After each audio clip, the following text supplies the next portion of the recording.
Welcome to Right Away. It's a show, it's a jam, it's an ongoing experiment exploring the infinity of individual creativity, and it's starting right away. Hello, I am your host, Laura Livingston. I'm the artistic director of Freestyle Repertory Theater in New York City. Right Away is a show about writing rough drafts and sharing them immediately, just enjoying the joy of writing. It's a co-production between Freestyle Rep here in New York City and Synergy Theater in Walnut Creek, California. Two countries separated by a continent, but united in their belief that improvisation is an important theatrical art form.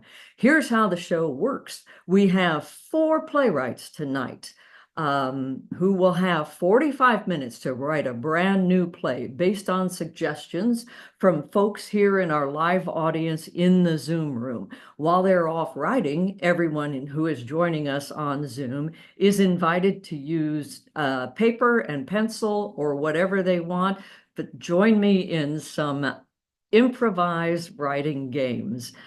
When that happens, folks in the Zoom room here, as I say, I encourage you to use paper and pencil so you can see what's going on the screen. And then after each game, we'll hear as many of you who wants to read as we possibly can.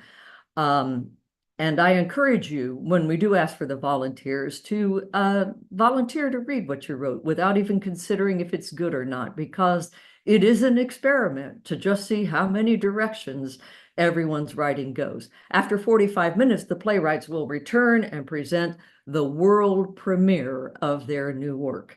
Now, before we introduce the playwrights, just a few things to go over. Right now, those of you who are in the Zoom room, we've asked to keep yourselves muted and have your video off, but in a few moments, I'm going to ask you to turn them back on. Now, I think we are live streaming on Facebook and on YouTube. So if there's any reason that, like you're a criminal or your hair looks bad today, that you want to keep your camera off, I do understand, but I would love it if you'd turn your camera on, because the more of us who turn it on and participate, the more fun it is.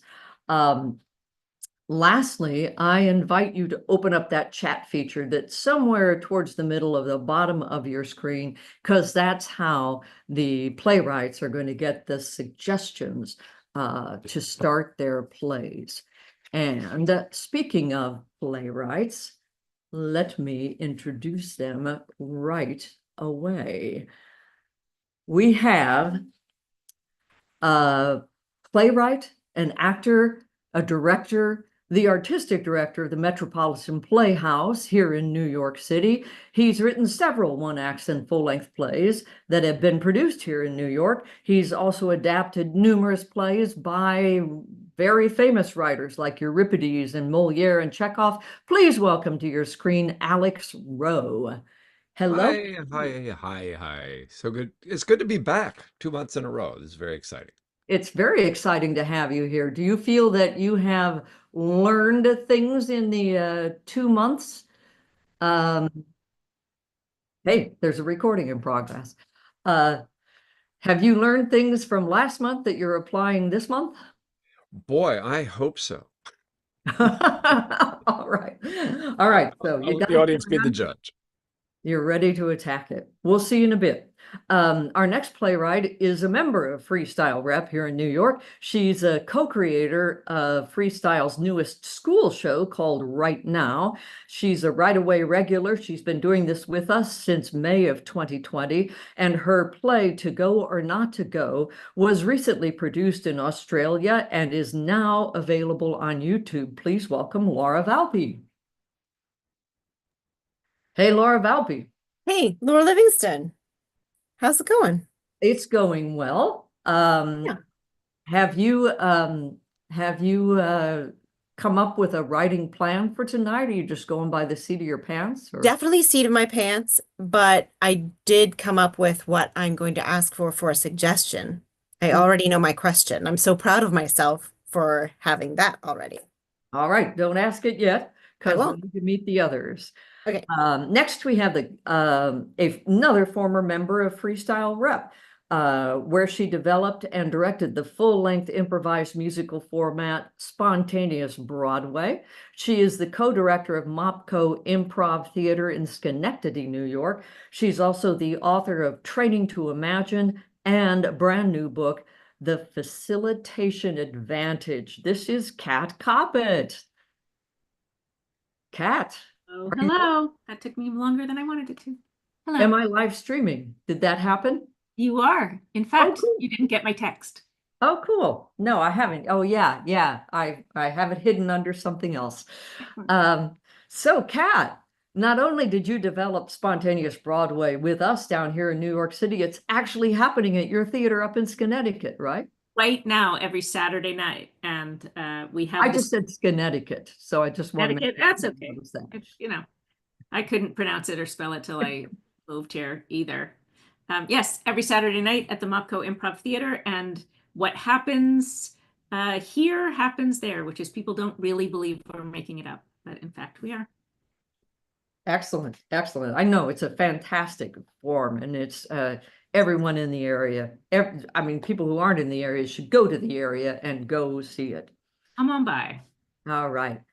And our final playwright is an award-winning actor, playwright, and filmmaker. He's one half of the long-form improv duo Pedro and Chris, and he's a founding member of Elephant Run District. His award-winning short comedy films include The Big Pivot, Coney Island Promise, and Beyond and Above. This is Chris Harcum. Hey, Laura, Chris. it's good to be back. It's great to have you here. Now, your show, Pedro and Chris, that's online as well sometimes, isn't it? Correct. It's online all the time, in fact. On YouTube at Pedro Chris Duo, youtube.com/@PedroChrisDuo, and Tuesday nights, 7:30 on Manhattan Neighborhood Network's Lifestyle channel. You can stream that as well online or see it on your local cable if you live in Manhattan. Cool, cool. And if you have a moment and you want to type all that in there, Oh, go no. ahead and do that into the chat, because we've got Okay. people who want to see it. But a lot of people watch these recordings, so you may have even more just from having. Oh, fantastic. I should do that then. Loud.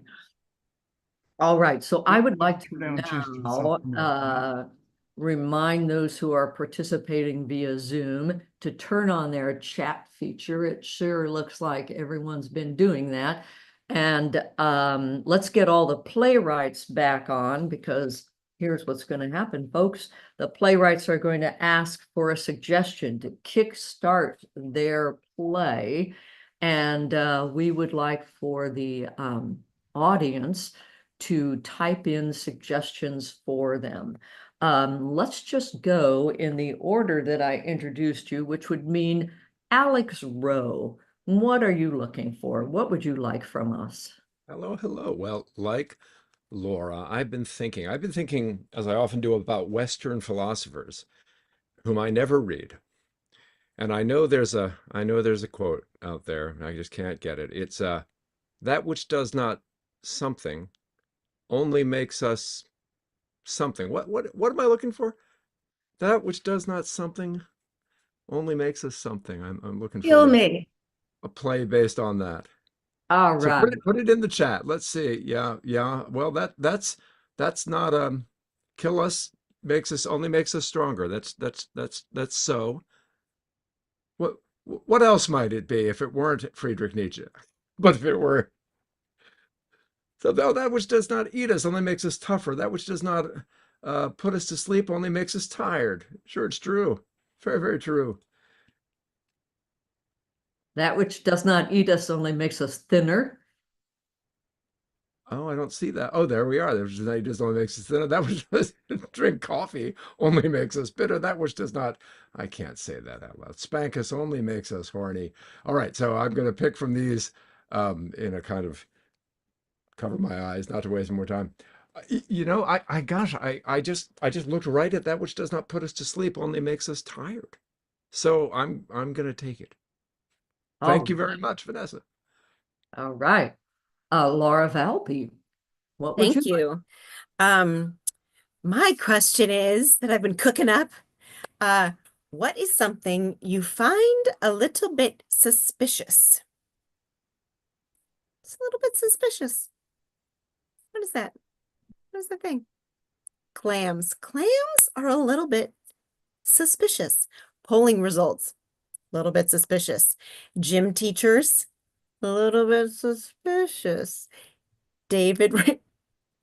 Vanessa Rankin or David Rankin, I'm not sure of this. Subway seats, a little bit suspicious. Goodyear, suspicious. Politician. Okay, these are compliments. That's good too. Oh, geez, these are great. I'm gonna go with compliments. Compliments, a little bit suspicious. Thank you. Cat Coppet, what do you need? Could I have a made-up title of a book that has not yet been written? Oh, I can't wait. Here they come. Only in Nebraska. The Wonder Snacks. Wonder Snacks. These are great. Let's see if anybody else wants to add.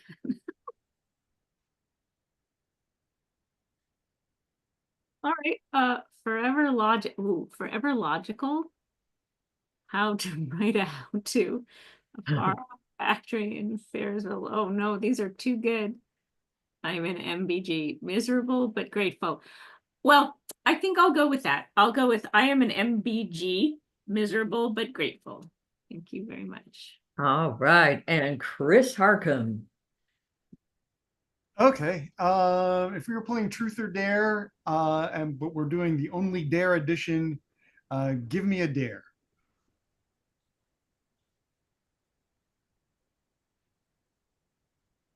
We already dare you to write a play in 45 minutes. Stand on your balcony, take clothes off. These are good so far. Dream. I dare you to throw a tantrum in a meditation hall. I dare you to teach elementary school. I dare you to climb to the top of a taxi. Oh, okay. Write a boring play. Well, I mean, you know. I got that one. I got that one. Oh, it feels like it would be too easy to go with write a boring play, doesn't it? And yet.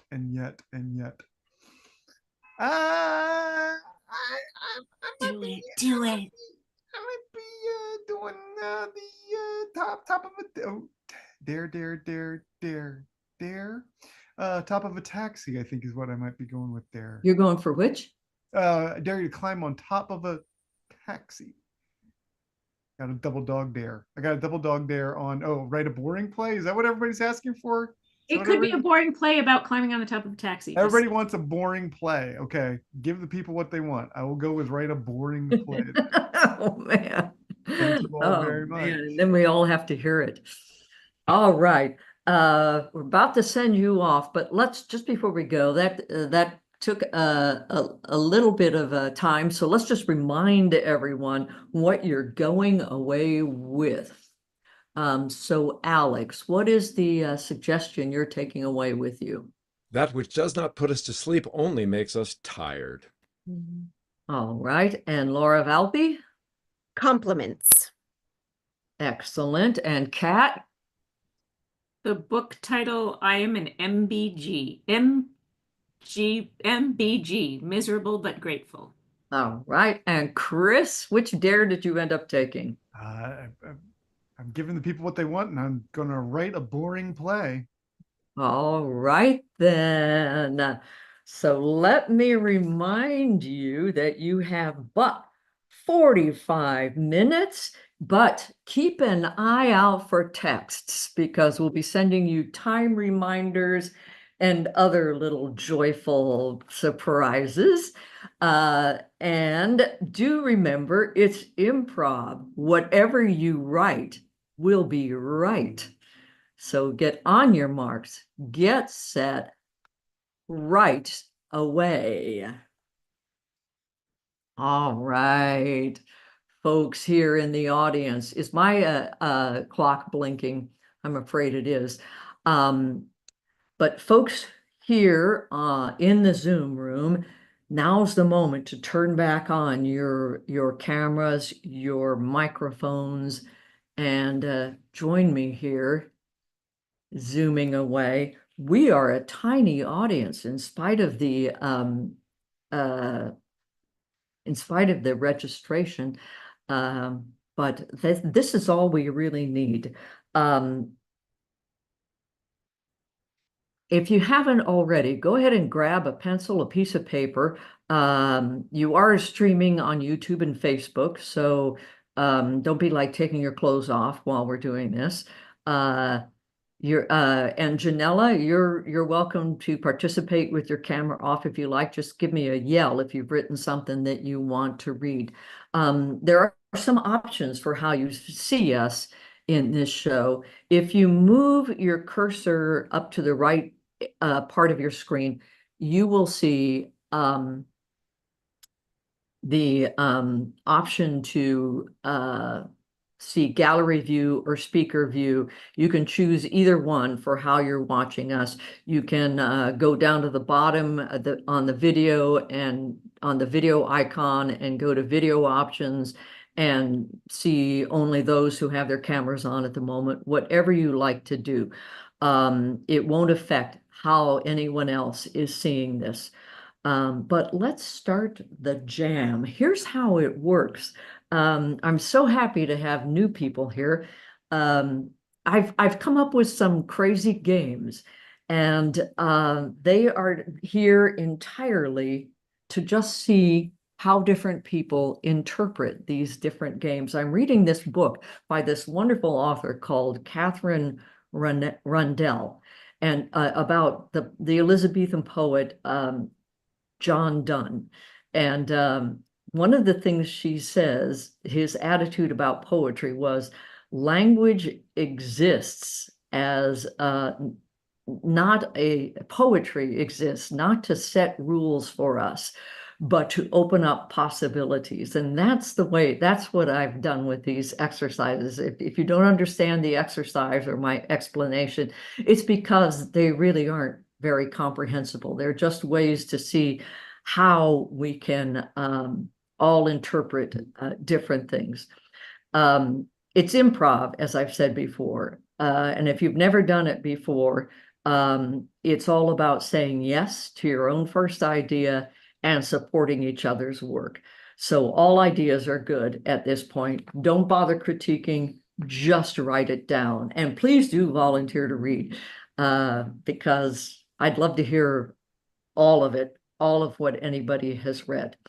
All right, here we go. The thing that I kind of took to, oops.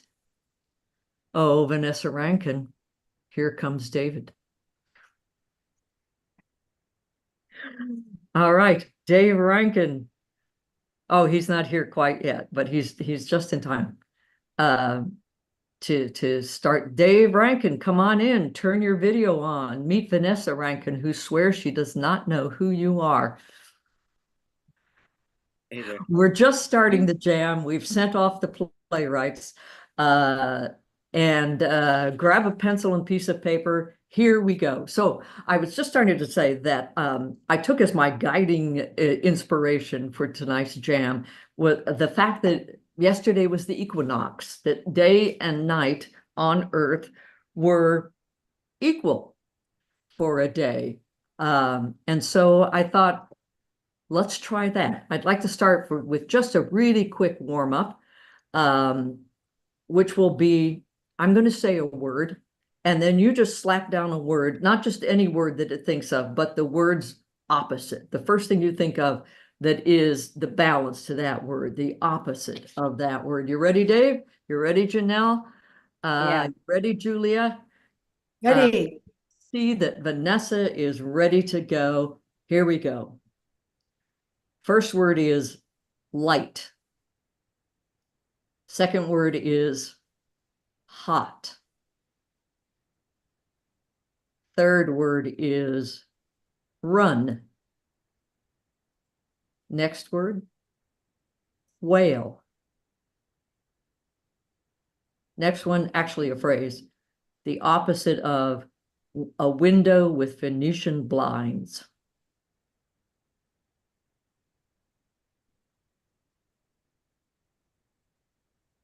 And what is the opposite of a tuned grand piano?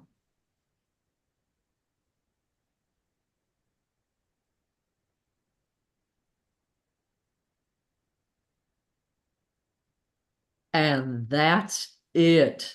Who wants to go first, reading what they wrote? I can go again.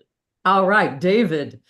The opposite of light is, Dark, the opposite of hot is, cold, the opposite of run, walk, the opposite of whale, whimper. the opposite of window with Venetian blinds. That one. Is that I couldn't understand what you said. Window with Venetian blinds. Uh-huh.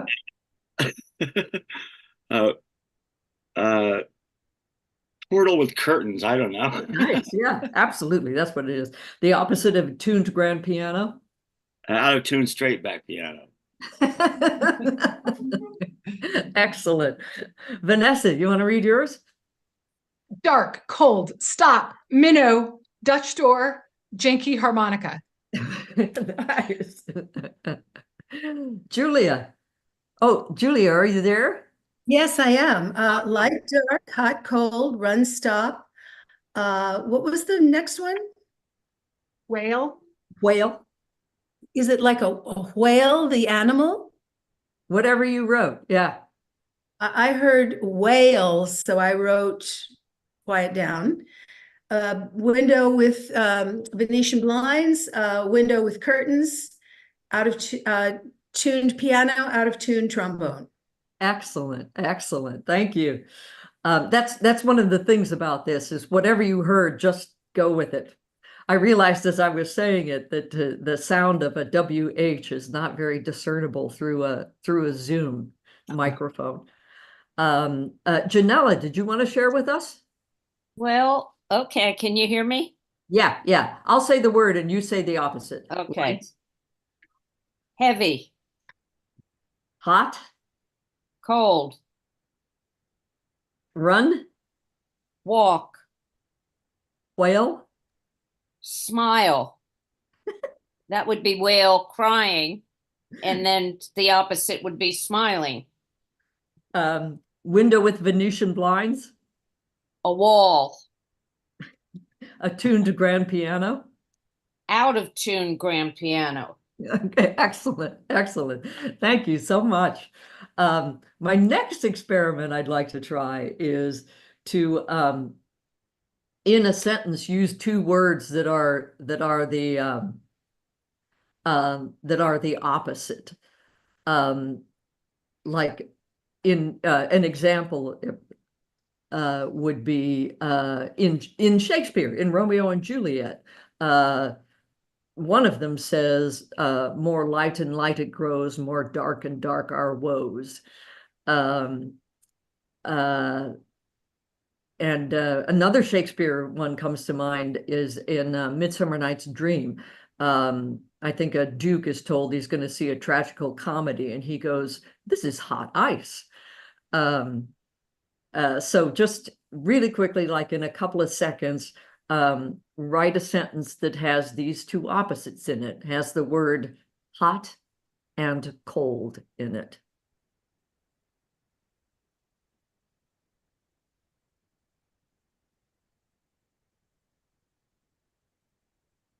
And now a sentence that has the words run and walk in it.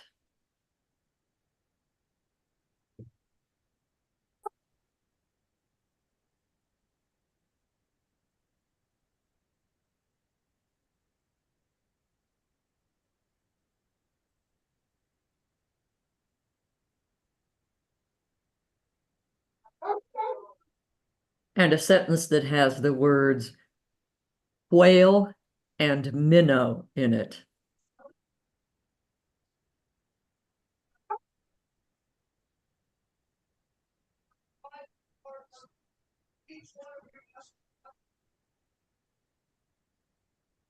And that's excellent for now, because it is time for us to annoy the playwrights, which we do every so often.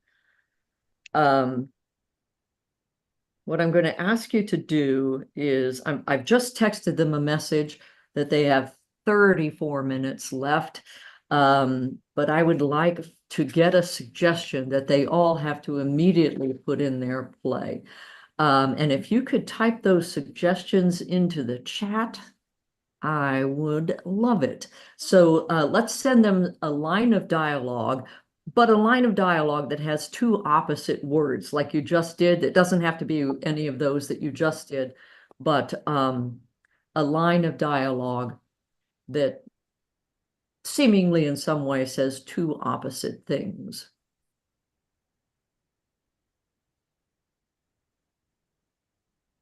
Yes, like the burrito is so hot, I'm in a cold sweat.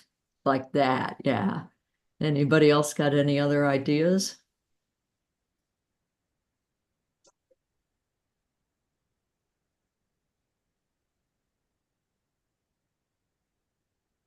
A message arrives with a note that chills and burns. Excellent. He hated what she wore, but loved her deep blue eyes. All right. Okay. I'm going to I'm going to do the improv tradition of sending the first suggestion. I'm going to send into them, the burrito is so hot, I'm in a cold sweat, as a line of dialogue. Here we go.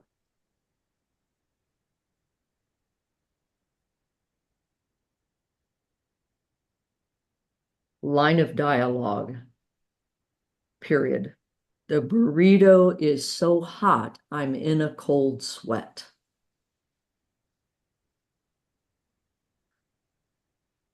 All right, folks. Now,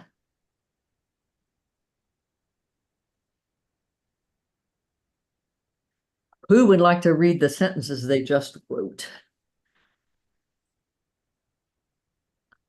Vanessa, you want to go? Oh, Vanessa, then Dave, then Janella, then Julia. How's that? Vanessa, Okay. let's. The burrito is so hot, I'm in a cold sweat. Walk before you can run. And I could eat a whale on a minnow budget. I guess I'm hungry.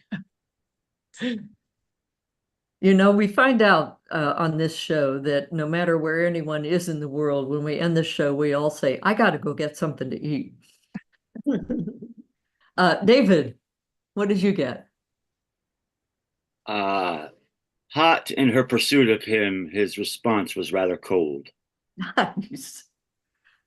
I run into a wall at night and walk home the next day. The whale swam so fast and deep, while the minnow floated shallow. That's all I had. Nice, nice. Janella, what did you come up with? Okay. I'm hot for Larry David. He's cold for me. I have the runs. I'll walk to the bathroom. Opposites attract. The whale fell in love with the minnow. That's it. Lovely, lovely. I'm sorry, I forgot where we ended. And Julia. Mary drank the hot toddy to warm her cold feet. Walk, don't run to your nearest dentist. The minnows were lured into the maw of the whale. Ooh, very nice, very nice. Let's try another kind of short one.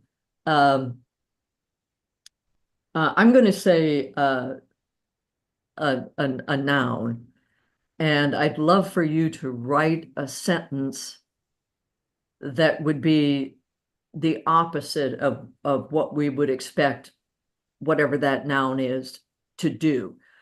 Like an example might be, if the noun was police car, I might say, the police car committed a crime against good taste by using its light and siren on the Upper East Side or something like that. So I'll give you a little bit longer to come up with it. But the first subject of a sentence is houseplant.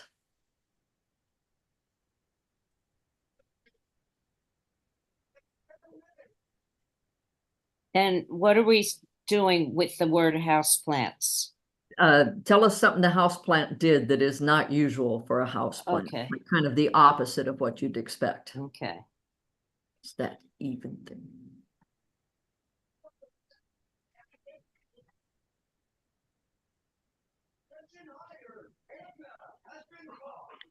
And the next sentence, the subject is race car.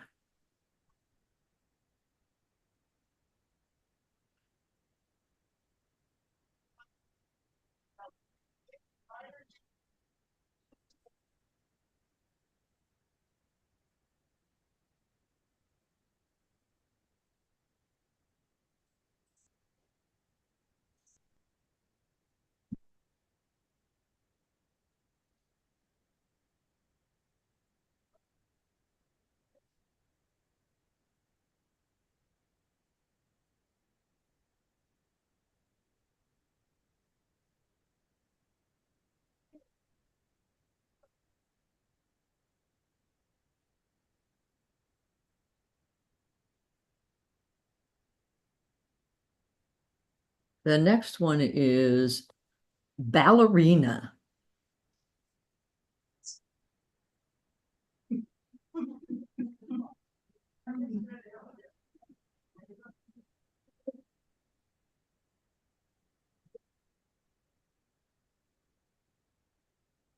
The next one is a dumpster fire.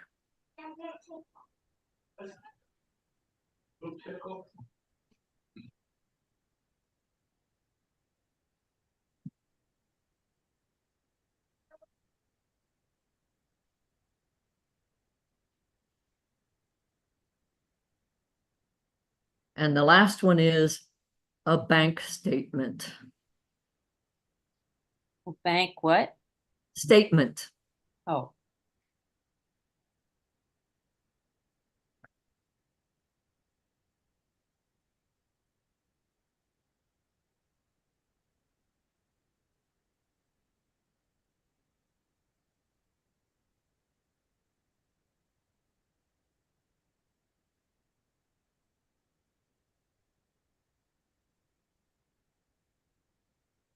All right.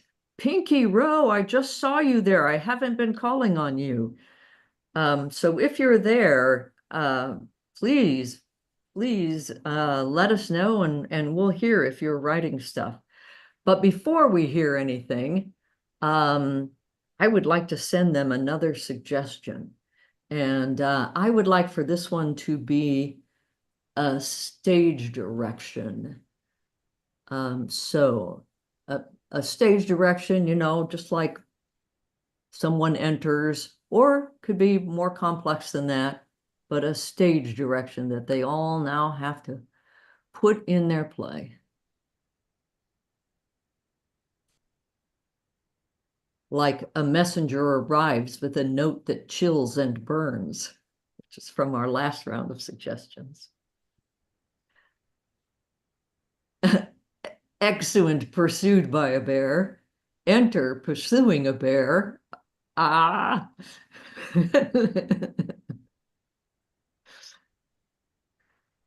Anything else? Any other suggestions here? Someone walks stage left and throws a house plant out the window. All right. All right. I'm gonna go downstage crying. Love this. I love this all. I'm gonna go with someone walks stage left and throws a house plant out the window without even knowing if any of them are doing a play that's set inside.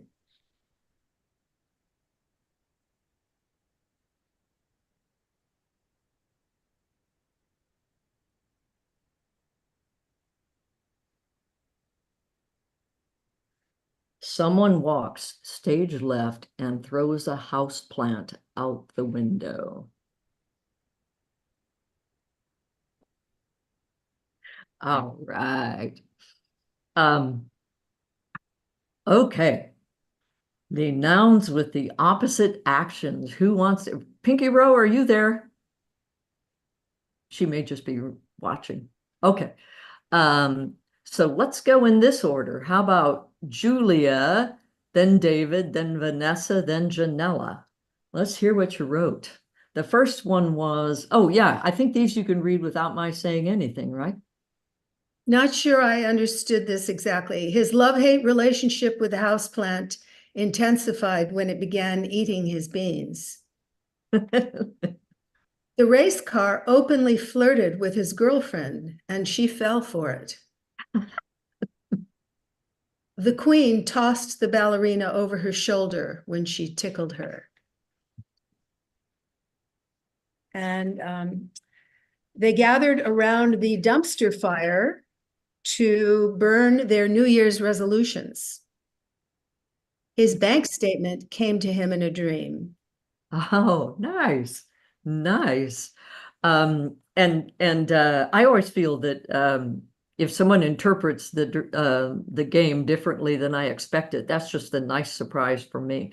So a lot of times I don't explain these all that well because there really is no set rule. Whatever you do is going to be right. Was it Dave next? Was it you? Yeah, I got most of them. Right.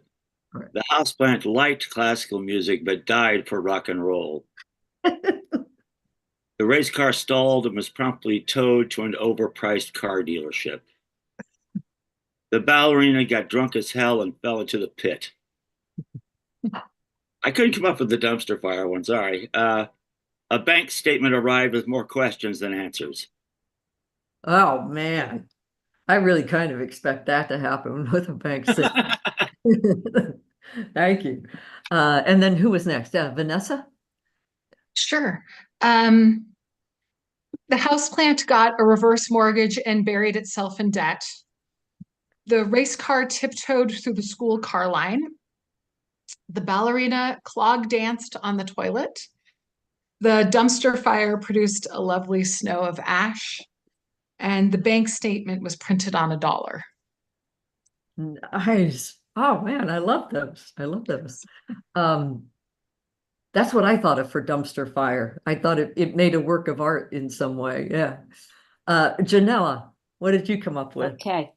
The house plant only thrived when its owner peed in it. The race car was slower than my Hyundai. I don't know why. The ballerina was a guy. A dumpster fire happened when ballerinas were smoking in the dumpster. A bank statement was wrong again. Why? Because I'm in Florida. Why is Florida so dumb? Because it's shaped like a penis.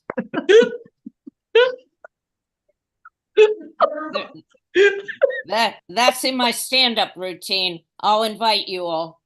Thank you. Thank you. There's no way I'm coming to Florida. Oh, I mean, thank you for the invitation. All right. All right. You ready for another one?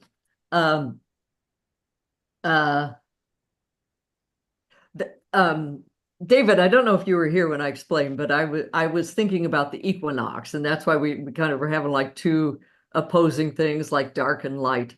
But I also was thinking in improv and people who write plays and I suppose other stories, but certainly plays. One of the things we always look out for, or when we're writing or doing improv, is that the beginning of a play is no matter how weirdly it starts, it's in some kind of balance. It's how life normally is. And then something happens where it goes out of balance. And that's when you know you've launched into the present tense of your play, or you know your improv is no longer just riffing on a theme. It's moving into dramatic action. And this is just a real easy thing that Ken Adams, who is my co-producer on this show at Synergy Theater, invented a thing called the story spine, which is something we use to kind of practice this. So we can all do this just writing. I'll say the beginning of a sentence, and you just finish it. The first sentence, you don't need to write down the beginning because you'd probably cut it out anyway. It's not that important. But the first sentence starts, once upon a time, and introduce a character in that sentence. Once upon a time.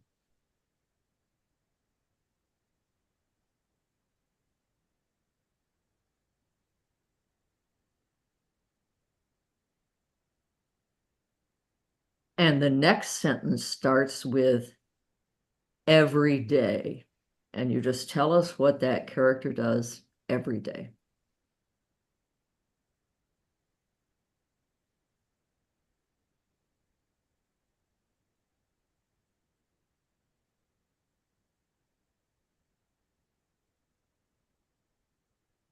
And then the sentence that knocks it out of balance starts, but one day.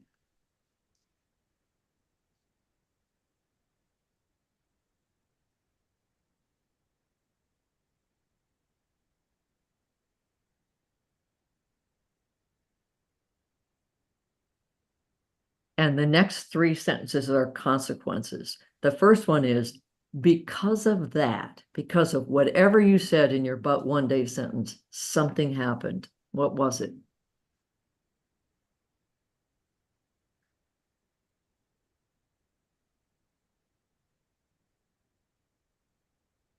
The next sentence starts, because of that, whatever that sentence you wrote. This one is what happened because of that.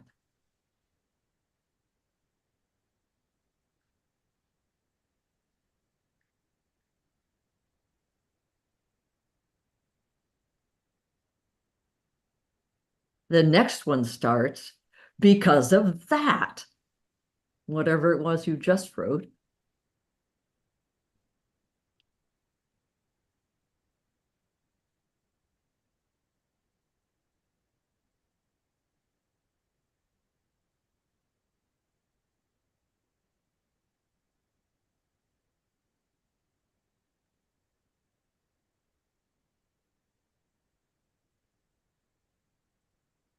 The next sentence starts, finally.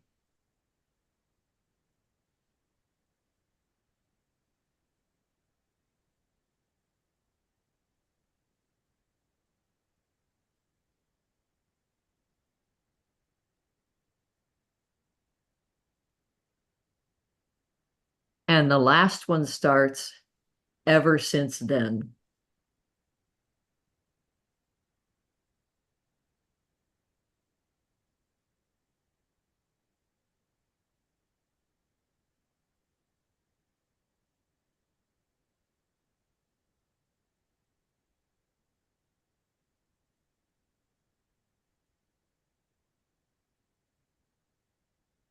Excellent. Excellent. Whatever you wrote. That's just that's something Ken made up to get in our heads when we're improvising what makes a story. And basically it's start out with an equilibrium, something gets knocked off kilter, and the story's over when you get back to a new equilibrium. And I want to hear what everybody wrote, but it's already time to send in another suggestion. What I would like to send in, you were already doing this. I mean, earlier it said we had exit pursued by a bear and enter pursuing a bear. This is a play I want to see. But what I would like is to take that one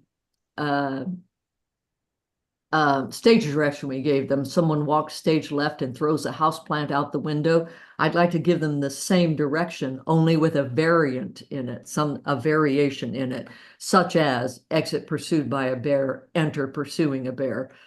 a variation on someone walking to a window and throwing a houseplant out. And if that makes no sense to you, pretend that it did, and just write something there.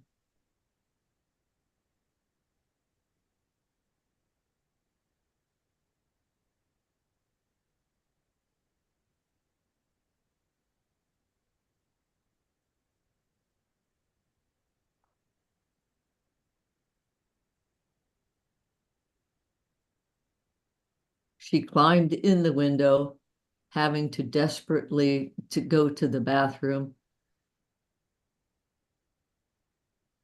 Almost immediately, someone threw the plant back in. Someone walked stage right and begs the audience for a decent houseplant. Oh, and then someone cleaned up the broken shards and placed them on the window. Nice, nice. I'm going to take, I'm not going to tell them almost immediately because they've already progressed in their play, but I'm going to say someone throws the house plant back in. Here we go. Stage direction. Someone throws the house plant back in.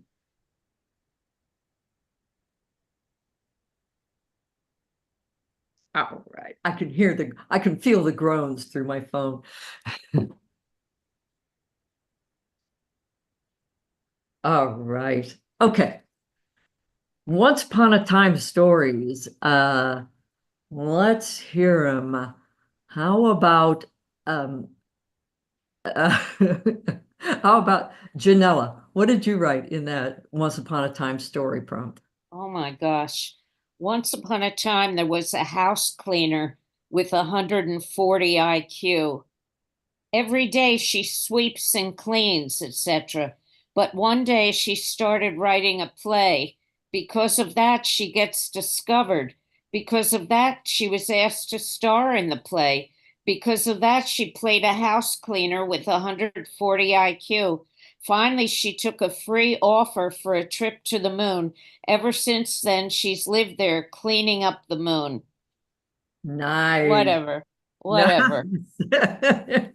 Great, great. Julia, are you there? I am. Once upon a time, Fredo Mulroney was happy. Every day he celebrated life by stopping off at the donut shop to fraternize with his best friend, Eddie Kahn.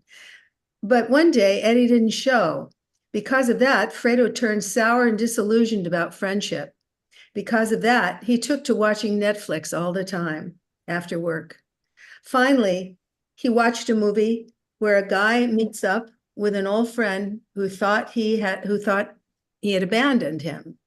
So finally, Fredo gave Eddie a call and they met at the donut shop every day for the rest of their lives. Nice. Nice. Vanessa. Apologies in advance. Once upon a time, there were dumpster ballerinas who went to Florida. Every day they smoked, but one day they checked their bank statement. Because of that, they bought a houseplant because that they didn't know what to do next. Finally, their husband stopped talking, and ever since then, they were able to write something.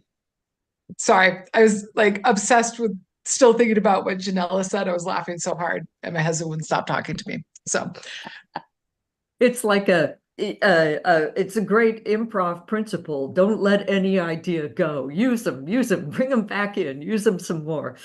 I always think it's funny that non-improvisers, when we do our show, they'll say, "How do you think so fast?" And we go, "We don't. We just keep the same stuff in, and don't bother figuring out which is best." David, what did you write? I'm still writing it. Because I'm having trouble with this. So could you skip me for now? I'll come back to me. We'll skip you, but we're moving on to another exercise. Okay. Okay. I love it that I'm talking to you while you're writing. Are you still writing it because you got inspired? No, I wanted it because I was desperate.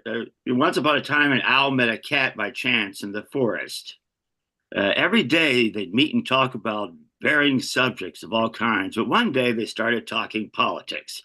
Because of that, they began to argue incessantly, and because of that, they began to verbally abuse each other. And finally, because of that, the cat attacked the owl. Ever since then, cats have really hated owls. Yeah. Very nice. Very nice. I love it. I love it. Um, I have one more exercise. Well, I have more than one more exercise. But I'm looking at the clock here. So let's launch into this one really quickly. I think this one will be like when we do this exercise, this story spine of Ken Adams, one of the things that becomes obvious is if we knew more about the characters, the rest of the story would have more fuel. So I thought maybe start a little writing a little bit more about the beginning of the play where things are in balance. So here's what I'd like to try. That if you write a sentence that has a character like Francine, and a setting like the library, and you just write a sentence that says something about her attitude, like mine would be, Francine liked working at the library. So just a sentence like that. Start with a sentence like that. And if you can't think of one, use Francine liked working at the library. But if you've got a sentence you'd rather use, somebody else had a different feeling about being somewhere else, write that sentence. And then, well, I'll wait till you got that sentence, which you probably have by now. Then let's take 2 minutes to just describe that character and why they feel that way about that place. That's all. Just describe. 2 minutes.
Got 1 minute.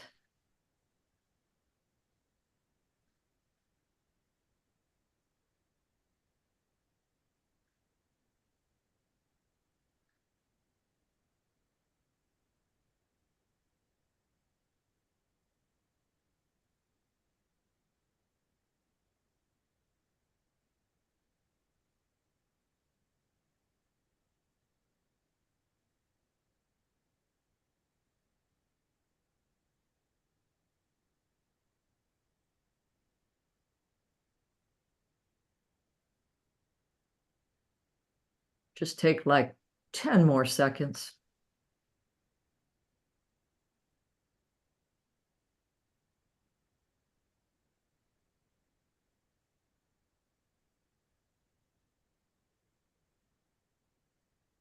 And now just wrap up what you're writing, and the next sentence begins, but things changed when.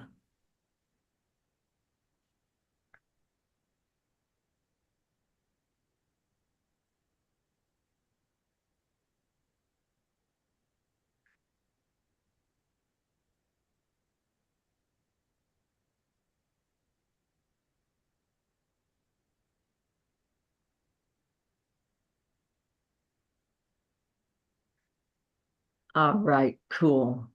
I hate to rush you or stop you, but we need to send them one last suggestion. I would like for it to be a lighting effect. It's going to come towards the end of their play, a lighting effect.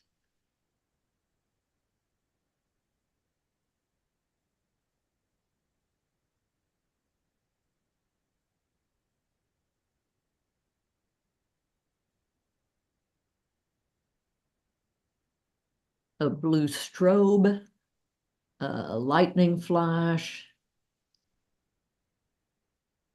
Suddenly, lightning strikes downstage left. Just want to make sure I made them go left.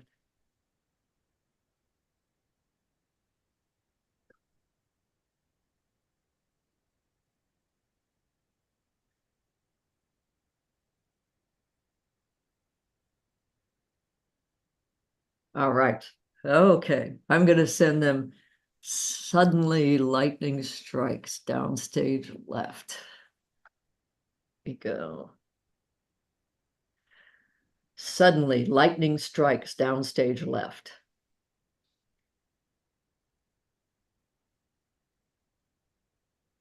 That is the last suggestion. All right. Okay. Let's hear these. Who wants to go first? David, let's hear it. Harry always began to drink his favorite cocktails at his favorite bar, Manelli's, precisely at 7 p.m. every evening. He loved Manelli's because that was where he met his loving wife, Mildred, who had died a sudden death several years before in a car accident. But things changed when one night Harry met Sally. Nice. Nice. Janella, what did you get? Eloise liked being on Broadway. She worked so hard to get there, vocalizing every day, running 2 miles a day. She loved being in the back row of the chorus. She didn't have to look good, just sing the high notes and collect the paycheck. But things changed when they asked her to play the lead. Whoa. Great. Julia, what did you write? Marie hadn't been in the public library in a long time. She'd broken up with Dan in the reading room 4 years ago. The reading room was now a gathering place for high schoolers with nowhere to go after school. Not a one was holding a book. All were on their phones. Suddenly, Dan came in and walked over to one of the kids, asked her if she was ready to go home as her mom had dinner on the table. But things changed when Dan said that. The girl, Melissa, saw Marie out of the corner of her eye and screamed, "There's your mistress, you cheating slob." Ooh, da-da-dum. And Vanessa. Reginald detested swimming lessons at the YMCA. He was always cold, and his toes were Tiffany blue, which clashed with his neon green safety swim trunks. One day, he would stroke in a frenzy, but today he would float by. Things changed when he saw the high dive. Ooh, oh, very nice. Very nice, everyone. Thank you so much. Welcome, Margaret Beals. Glad you could make it.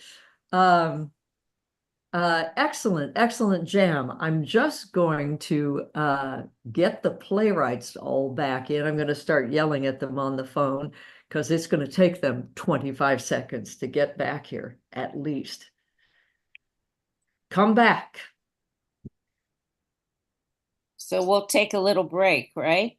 We're about to take that break. Let's just get the playwrights back here. Okay. But yeah, we're about to let them cast their plays. Come back. That's my alarm going.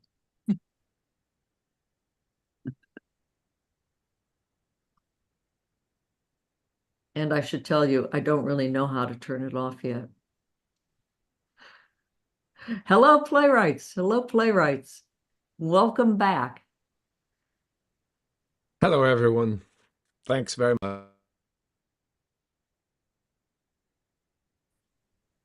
All right. Okay, folks. Here's what's going to happen. I think Janelle has already run off, but the No, I playwright. haven't. Okay. The playwrights are back. We're going to take an intermission. It's going to be about 10 minutes.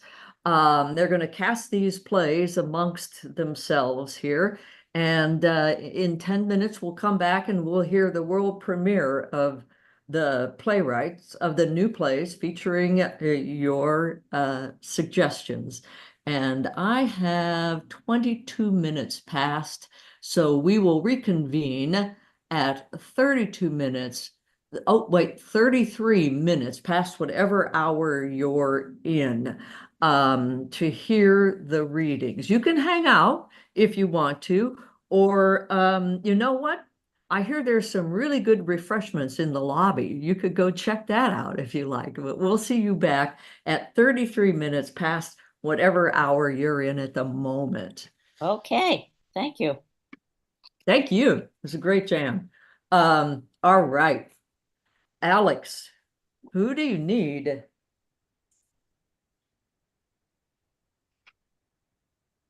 I need to, let's see, ask Chris to play Dixon, ask Laura Valpy to play Sharon, a name I've just invented, so I'm going to type it out so I remember.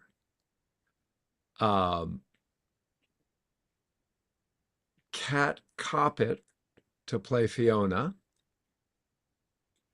and Laura Livingston, would you play Eleanor? Excellent. Yep. Thank you very much. Valpy, who you need? I did the trick that sometimes other people like to do sometimes. I named my characters the people. So, Kat and Alex, would you please play Kat and Alex respectively? And and actually, Chris, it's very, very small part. Will you read the conductor? Sure. A subway train conductor. I'm sometimes known as the conductor. Yeah, okay, good. And Kat. All right. I got a PDF it. Oh, I'm sorry, Valps, were you done? Nope. Is that anything? Nope. Okay, Kat, who do you need? Who do I need? Livingston, if you would play Emily. Valpy. I have too many characters. If you would play Carol, we'll just keep going. Alex, if you would play Vlad. Chris, if you would play Fran and Betty. They may talk to each other, so do your best. Fran and Betty. Yes. Okay, gotcha. And Chris, who do you need? Let's see. Alex, if you could read the all-important stage directions for me. Kat, if you could play Nell, and Valpy play Anna.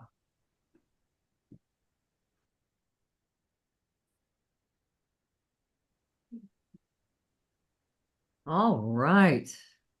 Okay, folks. We'll be back at 8:33. So I'll see you then. Bye for now.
Yeah. Yeah, I just unmuted it. Oh, good. I think I did. You better not.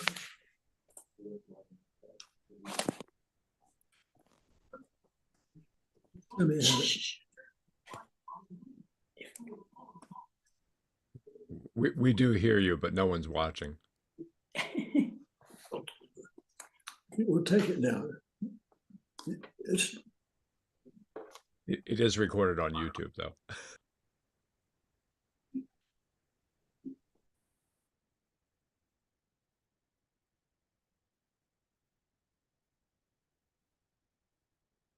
Alex, do we have your play yet?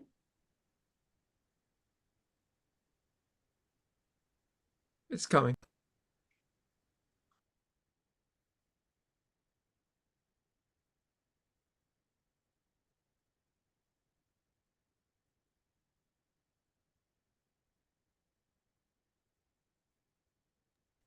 Two minutes, actors. This is your 2-minute call.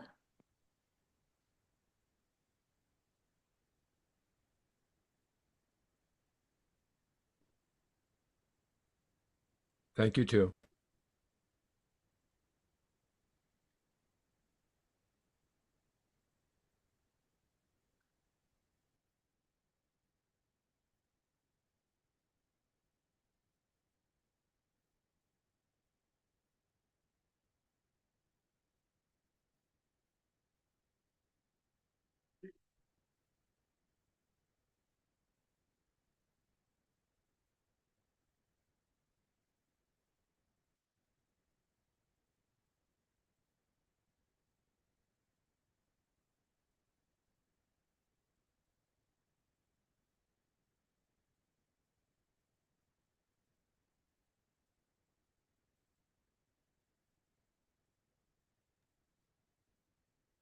Alex, I don't think I have yours yet. And yet it's been sent. All right.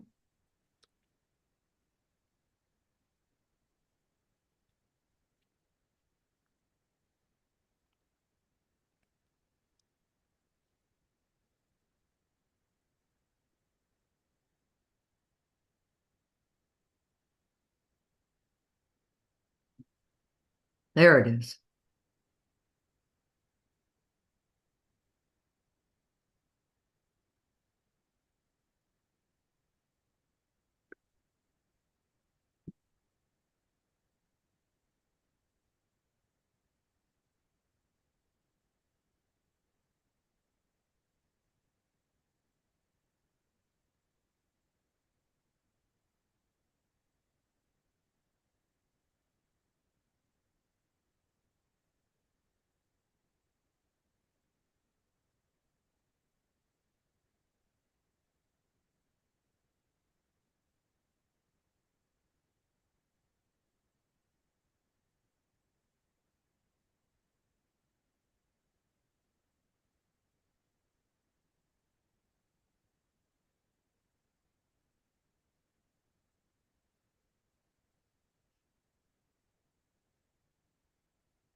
All right, folks, it's time to come back. Time to come back. Come back, everyone. Come back. Here we go. Yep.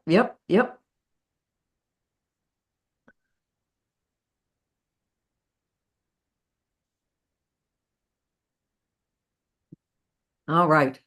Here we go with some world premieres here. Welcome back, everyone. I've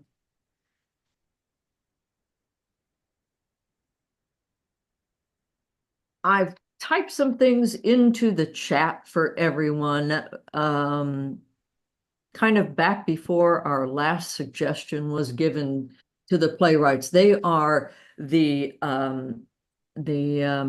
website of our company, Freestyle Rep, the website of our co-producers, Synergy Theater, and as Julia so kindly asked, those are the places you would go if you would like to make a donation to either one of our companies. I've also typed in a Facebook page right away afterwards, which is a private page just for people who've done right away, to just find out what's coming up next, to keep a conversation going about playwriting, whatever we want to do. That's what we use that for. When you're watching these plays, you may want to hide the non-video participants, the people who aren't on stage. And the way you do that, I think probably most people know, but I'll tell you anyway, is go down to the left-hand corner, click on that icon of the video camera, go to video settings and click on hide non-video participants. When the plays are being read, if you're not in them, we ask that you keep your camera off. We also ask that you keep your microphone off because reactions get surprisingly loud. I mean, we love it, but it's just as loud as the actors talking. So we've elected to do without that if we must. But when the plays are done, feel free to pop back on and give them a round of applause. Also, after the last playwright goes, we will actually have a talk back. So if you want to stick around after the show is over for a little bit of a talk back, please do that. I would just like to, before we read the suggestions, before we read the plays, just remind ourselves of the suggestions we made them use, which are, the first one was a line of dialogue. The burrito is so hot, I'm in a cold sweat, was a line of dialogue they all had to incorporate. Then they had to incorporate the stage direction. Someone walks stage left and throws a houseplant out the window. The next one was someone throws the houseplant back in. And the next one was suddenly lightning strikes down stage left. And was that the last one? That was all of them? Ah, excellent. All right. Let's see how that all went. Alex Rowe, why don't we start with you? Just remind us of what your suggestions were, and off we will go. Yes, that's me. My suggestion for completing a phrase was that which does not put us to sleep only makes us tired and I will disappear. It might be nice if we have an audience member who is still on. And it might be clearer if that audience member would Oh, that's you, Vanessa. off her And, video. I'm going to turn off your camera for you. Give me just a second here because I'm not sure that she's nearby. But Vanessa, I'm turning off your camera for you so that we can all see the play a little better. She'll have to request to be readmitted if that, I mean, turned on again if we want to keep an eye on that. Oh, there she Oh, is. Vanessa, can you turn off your camera for us? There we go. All right. All right. So I'll read the stage directions, and the one part that I forgot to assign. Here's a play called The Play's the Thing, and Mr. Dixon, Eleanor, and Sharon are sitting watching a play. Sharon is very attentive.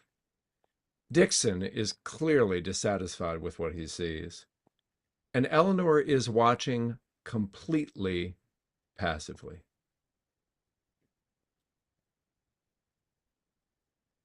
Oh my God. Oh my God. Can you believe his accent? The thing is, they get talents within their budget, but accents, well, Americans don't have the training. What did she just say? Sounded like the burrito is so hot, I'm in a cold sweat. But truly, what did she say? The poor cheetah has been shot. I'm not a bold vet. Well, there you are. I like my line better. Makes as much sense. Shh, Oh, no, don't pretend you're paying any more attention. Miss Dixon. No, really, are any of you enjoying this? Mr. Dixon. I think it's shameful. I think the sort of production at these prices should be top of the line. Do you believe Camilla and Horton? I mean, their relationship. Do any of you see them together? I don't. There's no chemistry. The whole thing is preposterous anyway. Why would she be in Africa in the first place? A veterinary student doesn't just pick up and go to Africa. But let us assume, just for the sake of fiction. Mr. Dixon. What? Oh, they've stopped. Well, what are you looking at? You think you have the right to keep us prisoner here with your tedious, miscast, clumsy performance of a frankly outdated bit of socialist propaganda? Is it an indictment of the powerful, the colonizers? Dixon makes his way out of his seat, strides to the stage, and grabs a potted plant. This is the least convincing bit of flora africana I've ever seen. It's a plastic ficus. He crosses stage left of the scene and throws the plant out the scenic window. Listen, I bring my office colleagues here to show them something real, something cultural, something inspired. And this is what I get? The houseplant is thrown back in and knocks Dixon unconscious. Oh, my. She runs to him. I don't suppose you're not a vet, but Oh, I have some training. Let me look at him. Fiona looks to Dixon. I'm awfully sorry. I don't know what came over him. I think he's What? Gary, I think we have a problem. What is it? Everyone, Gary rushes in. Gary rushes in with a first aid kit. okay, everybody be calm. We're sorry for the gentleman. I mean, He's dead.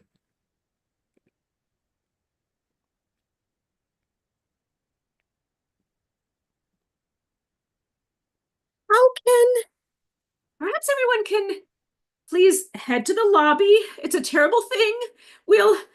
I'm sorry, but we'll have to ask you to stay a bit to speak with the police.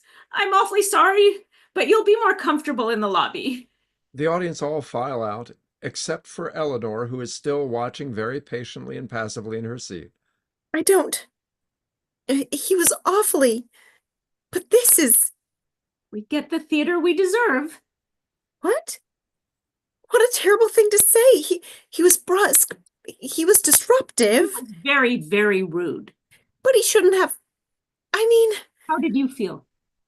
what? How did you feel? Him next to you, so disruptive, obnoxious. Well, it was awful. Yes. I tried so hard to maintain. Yes. He's my manager, and he brought us here for a team exercise, a cultural outing. But he spoiled it. It was And look at him now. it was his manner. His manner? He What? There's a lightning strike down left. oh, he was a bore. He bullied us at work. He was always interrupting and lecturing. Yes. He deserved it. Well, Dixon gets up. thank you. What? I never felt I was getting honest feedback. I was so tired of the usual sucking up. I knew I needed something to shake us up. Thank you, everyone. Actors in the audience return to the this play stage. Thanks very much. This was all planned? That's right. Oh, I'm so relieved. Well, you're fired. What? If that's what it took to get you to speak up, the lightning was a nice addition, Eleanor. Huh? Oh, yeah. Is it over? Yes. I never sleep so soundly as I do at a show. Soon as the lights go down. Everyone but Sharon exits. God, I'm tired.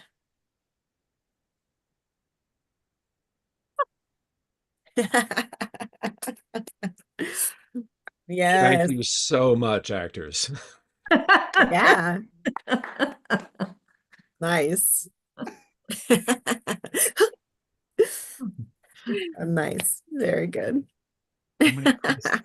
Did I tell you that as I was looking for some something to put on an email or on the internet about this show, I was looking for something theatrical that may have happened on this day.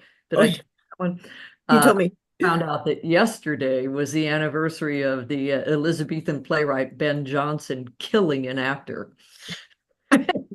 And whoever put that in said that an interesting thing about that was that everybody, who so often said snotty things about Ben Jonson, and he said snotty things about other people, nobody ever criticized him for killing that actor. And I thought, we always thank the actors for saving our hides.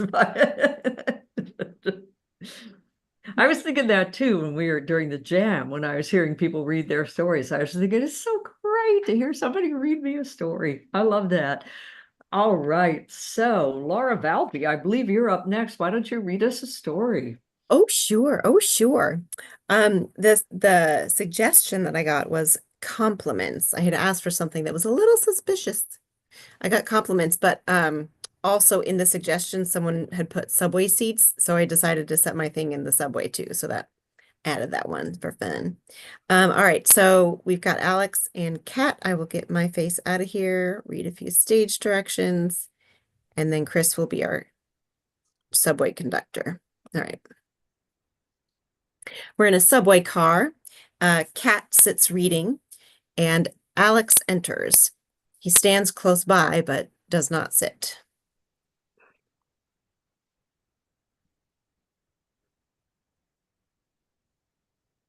And that's when Chris, our conductor, might want to say something. Maybe.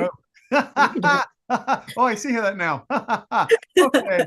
I was sitting here practicing what a conductor might sound like in my head, thinking that was a stage. I think that's what they do normally. I think that's what Okay, they do. so okay, all right, I'm here. You got this. Okay, I'm here. And Okay, curtain up. Okay. All right. Do you want to do that again? Sure, we're in a subway car. Kat sits reading, and Alex enters, standing close by, but not sitting. 50th Street, transfer to the downtown east, stand clear of the closing doors. Ding, boom. Sorry, it's me this time. The script has disappeared. So far, this is my favorite reading. Literally Off to cannot the get it. races. Oh, there we go. Okay. Good Okay. taste. Kat continues to read. Good taste. She continues to read. Miss. Miss. I said you have excellent taste in literature. Oh, if you say so. It's actually by a friend of mine. I'm trying to finish it before I meet him for Alex? Alex! Hello, gorgeous. He sits down next to her. Why didn't you say something? You just let me sit here and I did say something. let me put my foot in my mouth. I said great taste. Could have said the hello or You could have said, oh, yes, I agree. It's a wonderful, amazing book. I just can't put it down to even look up at you, stranger. 34 minutes left. Huh? I'm supposed to meet you for coffee at 2 o'clock and it's 1:26. So technically I have 34 minutes left to finish reading your book, which is so good, by the way. No, really. The burrito is so hot. I'm in a cold sweat. 42nd Street, Times Square. Stand clear of the closing doors. Bing, Oh. boom. Sorry. I don't believe you. Your burrito of lies that you've wrapped up so hot, like a hot boxer, the hot seat. Yeah. You're playing bad cop and you've got the light shining hot right in my face, but there's not a good cop to save me. Alex. Oh, I know it. I know you're lying. You hate the book. It's awful, isn't it? Well, if you'd give me a chance to finish it. I sent it to you 6 months ago, Kat. 34th Street, Penn Station. Where the heck are you coming from anyway? I thought you lived in Brooklyn. I should have 26 minutes to find out what happens to these compelling, complex characters that you've crafted so compellingly complex like. Ladies and gentlemen, we're being held in the station. We should be moving shortly. Thank you for your patience. Alex takes a houseplant out of his satchel and throws it out the open subway doors onto the platform. Hey, have you lost your mind? I'm coming from the office in Midtown where I work, where I used to work. I just quit today, just now. That was my plan. On my desk, where I sat day in and day out, dreaming of the day that my book would finally be published and in real-life bookstores. That day is today, Kat. But you gave this to me 6 weeks. Months ago, I gave you my first advance copy. And I asked you to meet me at the coffee shop in the Barnes & Noble in Union Square. I wanted to surprise you when we got there and show you where my real-life book sits on the real-life bookstore shelf. And I was going to give you my plant. My office job desk plant that I don't need anymore as a token of my gratitude for your support, for your For my what? your honest opinion. But I lied. You lied. A hot, steamy, stinky lie. So you threw your plant off the train. Yes. Someone throws the houseplant back on the train. Alex and Kat look at the plant. They look at each other. They look back at the plant, and they both lunge for it. Kat gets to it first. She scoops it up tenderly, sweeping in any dirt that fell out of its pot. Alex picks up his book that she had left on the seat. Then he chucks it out of the open subway door. Kat looks toward the book, but she does not go for the book. Stand clear of the closing doors, please. Boom, boom. Think it's going to be okay. No, it's not. Kat, you're right. It's awful. It's an awful, hot, steaming pile of stupid words jumbled together in a big, fat mess. I think the plant is going to be okay. Oh. Lightning flashes stage left. Sounds of the train screeching to a halt. Lights flicker on and off. Alex and Kat cling to each other, the plant between them. Ladies and gentlemen, some debris on the tracks has caused an electrical fire. We are being held until we're not. I don't know how long we'll be stuck here together. Alex and Kat look at each other. Lights fade. Finito.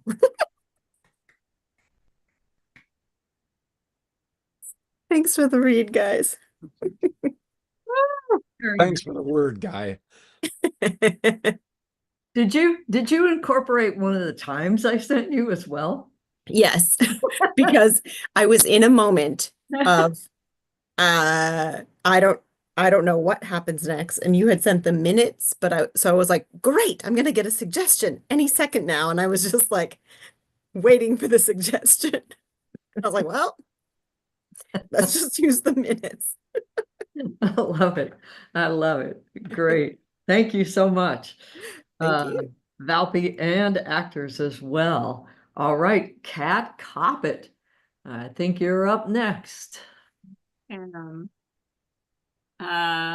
all right. I got the suggestion. I asked for a book title of a made-up book, and I got the suggestion, I am an MBG, miserable but grateful.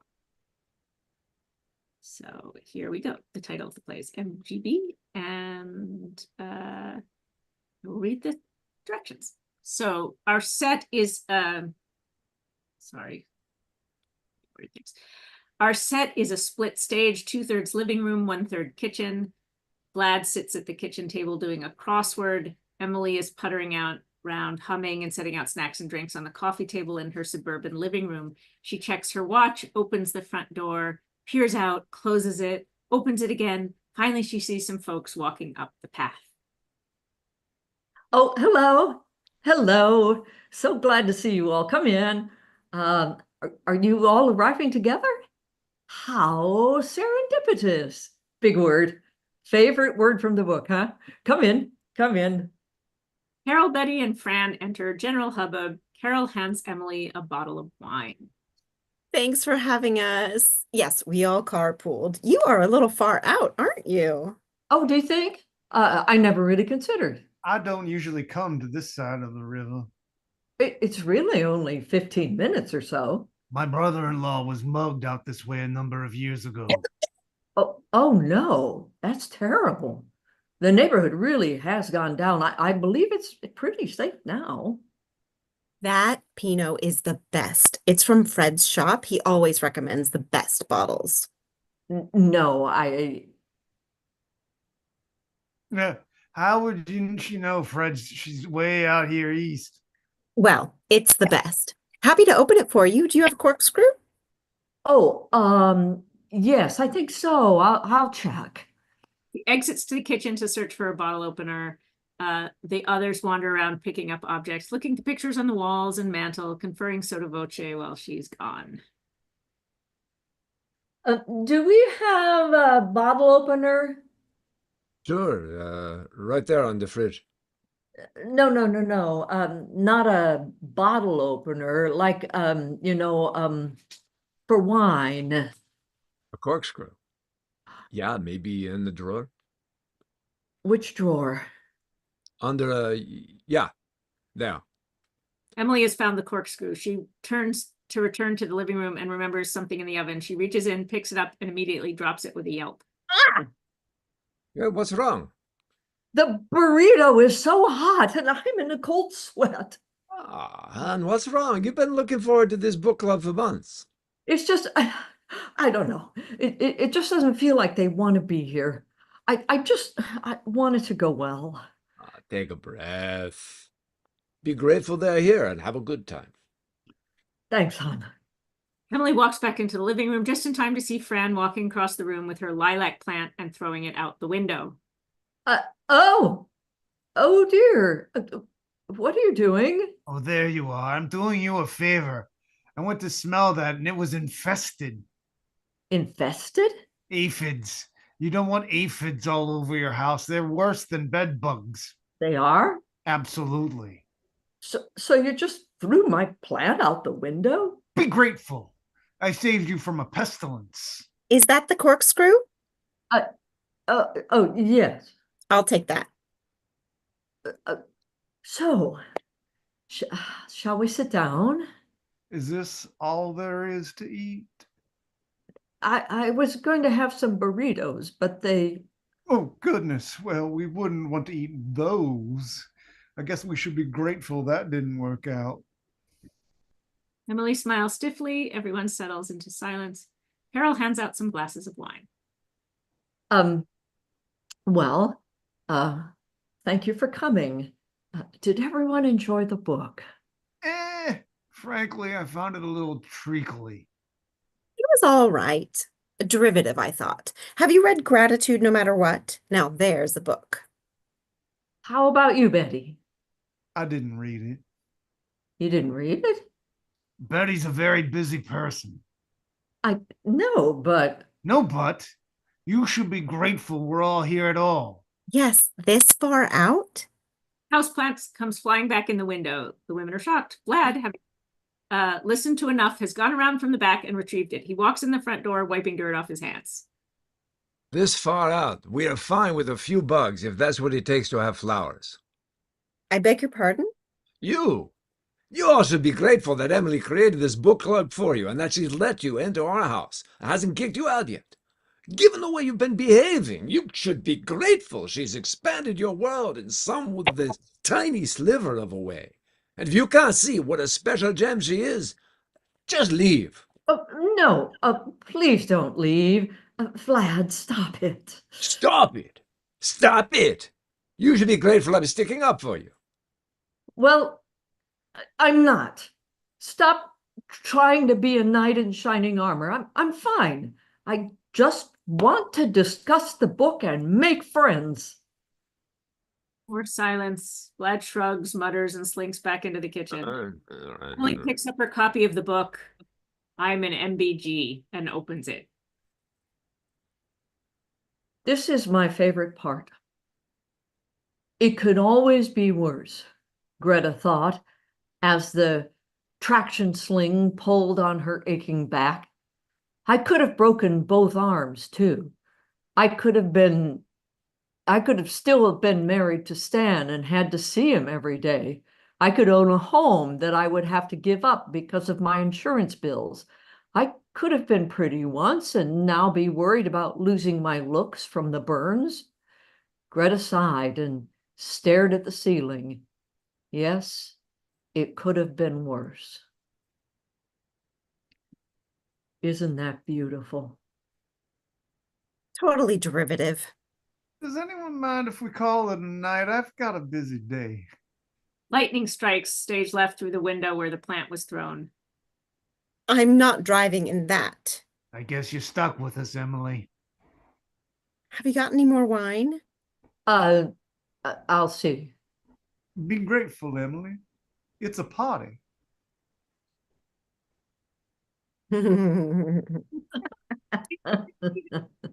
Double duty, Chris. Brilliant. Yeah. That was awesome. I have my charming side and my left side.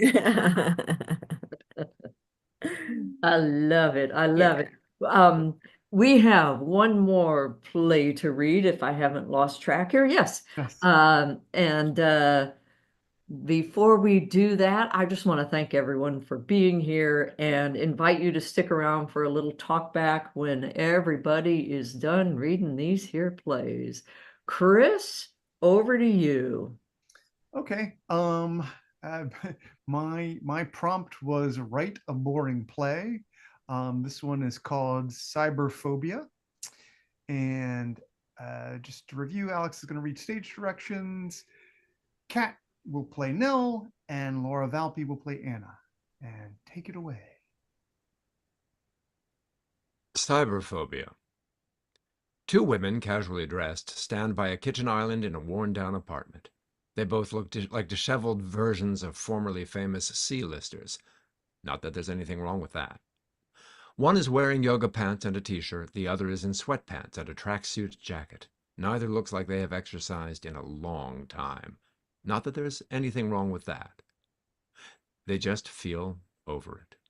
They sip from large mugs with a major network television company's logo on the side. The rent's due. What else is new? This is the first month that we've had to go without. I know. The rest of our savings will get used up if we don't think of something. Everything is fucked. Ever since the new administration came in and codified the outlawing of agents and managers, everything is just Fucked. Yeah. They sip their lattes, contemplating their predicament. remember when we were viral? When we had endorsement deals, The burrito is so hot. I'm in a cold sweat. you had the whole country saying that, They came up to me in Belgium saying that. right? People wore our t-shirts. I wish we still lived when people hung up posters. You bring back vinyl. Why can't you bring back posters? NFTs ruined everything, Actually, sports betting ruined everything. at least for us. They sip their lattes. I'm sorry I'm holding us back. No, I am. If I weren't so afraid of going online and having the world see me now. you just have to get over people saying that they want to see you house a burrito. You just have to turn it on them. By saying I want to see them house a burrito? No, you make it so you're in on the joke. Nell grabs a small house plant and throws it out a window. Why did you do that? Why did you do that? Oh. What? Oh, I Why did. did you do that? So Why I could did see you it, do sorry, that? sorry. So I could see it smash into a bunch of pieces and remind myself that I shouldn't do that to myself. That's a little dramatic. That's my brand. Ah, touche. I got us in this mess and I'm going to get us out. How? Rob a bank? Yes, What? think about it. I have the perfect cover. When I look like this, people are never sure if I'm really the chick from the burrito commercial. They're confused. They question whether I had work done or no work done, or if I was CGI'd to begin with. You look great. Wasn't fishing for compliments. Yes, you were. Well, maybe a little. I could go to a place with several small banks in a row and hit them all one afternoon, just taking small amounts to buy us some time to figure things out. They'll all think I was disguised as the burrito girl. Want me to go along with the Vespa? Now you're talking. But I couldn't let anything happen to you. I wouldn't want you to go it alone. Suddenly, the pieces and bits of the houseplant come back in the window and leave a pile of dirt, plant stalks, and shards of clay on the floor. Jesus. What in the world? Nell goes to the window and looks out. Nobody's out there. It's a sign. That I should or shouldn't rob the banks. Are you kidding? Should. That's not what I got from that. What did you get? That I can't get away with anything. That any act of art I create comes back at me like a shit salad shot from a cannon. Thought you would have used a boomerang. Those tend to come back. Good point. A bolt of lightning strikes through the window. Nell and Anna stare at the floor. You think that reverses it? Definitely. I don't know if it was boring. Yeah, nice try on the boring thing because couldn't do it. I was interested. I totally forgot that's what you were trying to do. Nice work, everybody. That's right away for this evening. I want to thank you all for coming. I want to thank some of our regulars for coming back and new people for jumping in and giving us a try and writing such brilliant stuff in the jam. If you're watching the video and you want to make a contribution, the websites are freestylerep.org or synergytheater.com. And our next one coming up is October 21st. Laura Valpy, Alex Rowe, and I will be coming back, and we'll be joined by Clara Rodriguez from Los Angeles and Bill Marsili, who's the film writer who wrote that Denzel Washington film Deja Vu, which you may have seen, where he's a time-traveling detective. So we'll be back on October 21st, and you can register for that at the Synergy Theater website. I would like to thank people who've been making contributions to us for a long time, including Karen Adams, Ray Valpy, and the New York State Council on the Arts. I'd like to thank everyone who came tonight, and let's give the playwrights a round of applause here. We'll see you next time. If you're sticking around for the talk back, come back here, turn your video on.